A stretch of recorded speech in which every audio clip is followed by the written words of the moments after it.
Okay, so here's the question, but the question itself is a little bit flawed. It says, why do some souls incarnate repeatedly while others do not?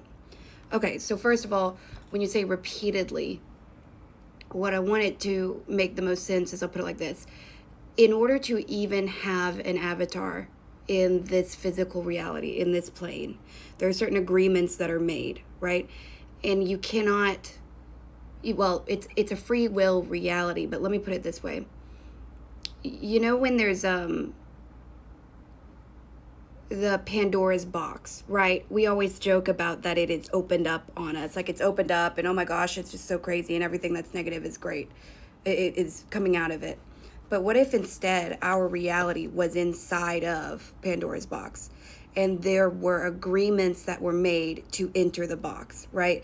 And you don't get any reassurances necessarily, but you do kind of get a game plan, you get some character assistance, spirit guides, and you have a certain pathway somewhat marked out for you, which is kind of your contracts.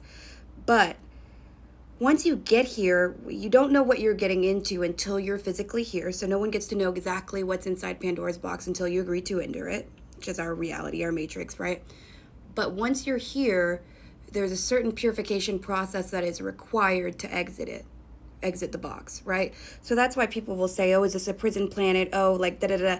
No, it's not that. But you know that you cannot have the vestiges of what occurred to you here within this box.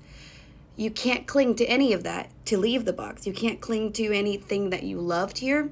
You can't cling to anybody you knew here. You can't cling to the war of good and evil that will forever be the thing that really defines this reality and all of the learning that can be done. So why do some souls incarnate repeatedly? Well, it's really hard to get your hands clean of what's in the box once you're in it.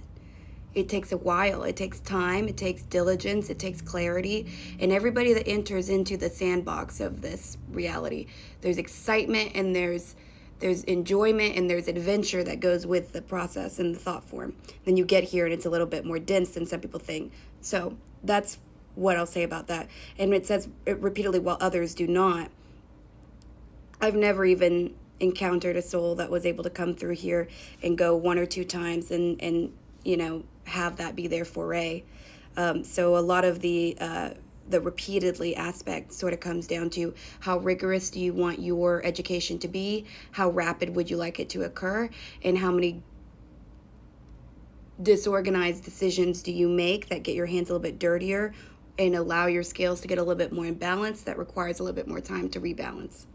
So just a really quick answer, but I hope this helps. Bye.